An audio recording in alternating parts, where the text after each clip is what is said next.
O Ministério da Saúde publicou hoje no Diário Oficial da União a exoneração de 73 funcionários comissionados. No total, a pasta já eliminou 315 cargos de confiança da gestão da presidenta eleita Dilma Rousseff. Servidores da saúde temem que essa política de cortes do governo Temer afete os serviços públicos. Veja na reportagem de Welson Kalinowski.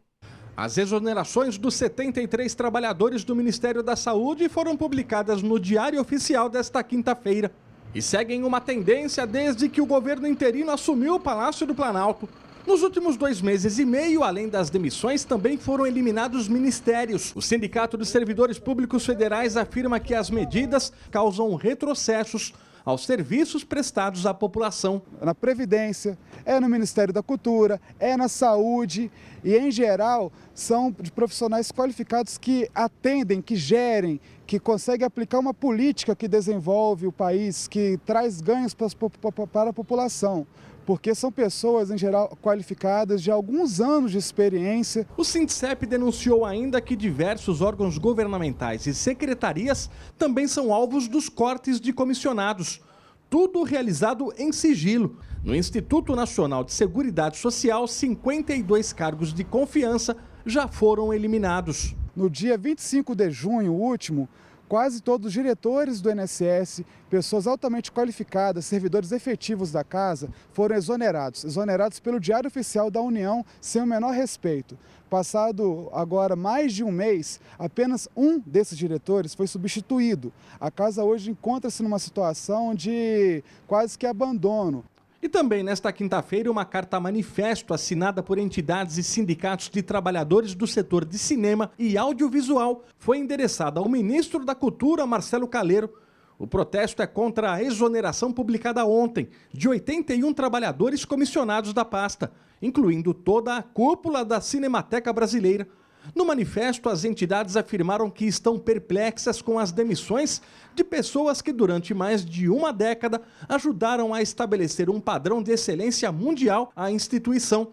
O texto ressalta ainda que a Cinemateca é um patrimônio de todos os brasileiros e que não ficarão em silêncio diante do risco de comprometimento da preservação da memória das imagens da nossa sociedade nos últimos 100 anos. Pois é, a presidenta da Associação Paulista de Saúde Pública e o diretor do Centro Brasileiro de Estudos de Saúde consideram muito preocupantes as demissões no Ministério da Saúde, porque colocam em risco a continuidade das políticas públicas e o atendimento à população.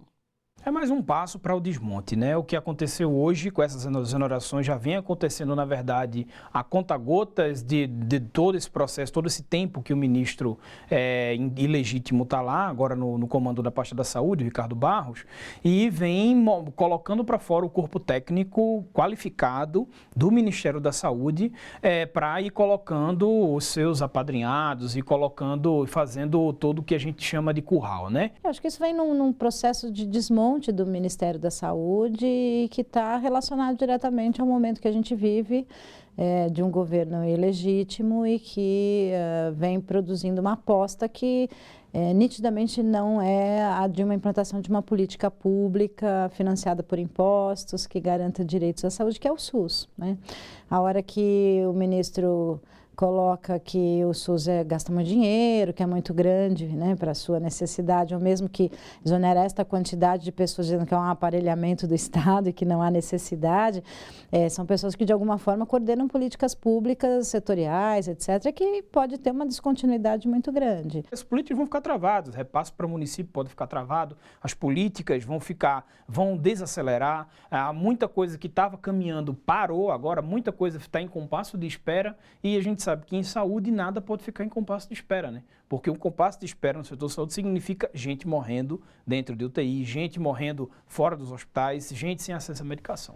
Nós já estamos vivendo um subfinanciamento enorme, com risco de congelamento de recursos para as políticas públicas, e isso pode afetar diretamente a população, com redução de serviços, políticas descontinuadas. Se você tem uma política pública, por exemplo, uma política de AIDS, né, que de alguma forma fique com uma coordenação que não tenha continuidade, não mantenha a aposta de cuidar dessas pessoas integralmente pelo sistema público, gratuitamente, com qualidade, continuidade, você vai correndo riscos que vão minando, né? Uma hora falta o remédio, outra hora falta gente, outra hora falta serviços, você acaba não tendo planejamento, não tem continuidade, até que isso vai ficando um menos SUS. Esse é o primeiro ministro da Saúde que declara que não vai brigar por mais verba no SUS. É o primeiro ministro da Saúde da história do Ministério da Saúde, que diz que não vai brigar por mais verba para o SUS, sabendo que o SUS é subfinanciado. Na verdade, ele é o primeiro ministro que chega no comando de uma pasta para dizer que o SUS, que as pessoas que estão nos assistindo hoje sabem que tem inúmeros problemas, é grande demais. Como o SUS é grande demais se a gente ainda tem um tanto de problema para resolver nesse sistema? Nada disso, o SUS é muito pequeno. O SUS precisa ser do tamanho do povo brasileiro, precisa ser do tamanho da demanda e de uma assistência de qualidade para todo o povo brasileiro. Ele, assim, se mostra um total desconhecimento do que é o setor saúde e ele se mostra como um ministro que, na verdade, é um empresário de um outro ramo, um empresário que acha que a cabeça de mercado vai dar conta de garantir saúde para as pessoas. Que para ele a saúde, não importa se é saúde pública ou privada. Para a gente que vive o cotidiano do sistema, a gente sabe que importa e importa muito para 175 milhões de brasileiros que dependem do Sistema Único de Saúde e os 200 milhões que utilizam. Não dá para acreditar que o mercado é capaz de cuidar da saúde das pessoas ou que a saúde pode ser uma mercadoria. Mesmo que você não defenda absolutamente um projeto civilizatório, de justiça social, de melhoria de vida das pessoas enquanto política pública, é muito difícil você acreditar que a lógica de mercado, do lucro, né, ela seja compatível com a produção de saúde ou mesmo com a assistência médica, se você quiser pensar sensu estrito, venda de insumos, venda de remédios, porque os interesses são outros, né? Então isso é bastante assustador. E isso tudo no salve-se quem puder, né? Não temos dinheiro, então não vamos mais contratar mais médicos, porque isso não é função do Ministério, isso é função dos municípios, né? Não é assim, quer dizer, não tem orçamento para SAMU, né, que são políticas reconhecidas, não tem mais recurso para a farmácia popular e aí, né? Como é que a população vai poder enfrentar isso? É quase um recado, assim, não entendemos saúde como direito, guarde o dinheirinho que você tem, porque se você ficar doente, você vai precisar pagar. Tem que ter mais investimento, não pode perder todo o quadro técnico do Ministério da Saúde de um dia para o outro, e não pode ter um ministro num governo que diz, eu não acredito nisso. Acho que nós nunca vivemos um momento tão difícil. Estamos falando de barbárie em um prazo de tempo muito curto.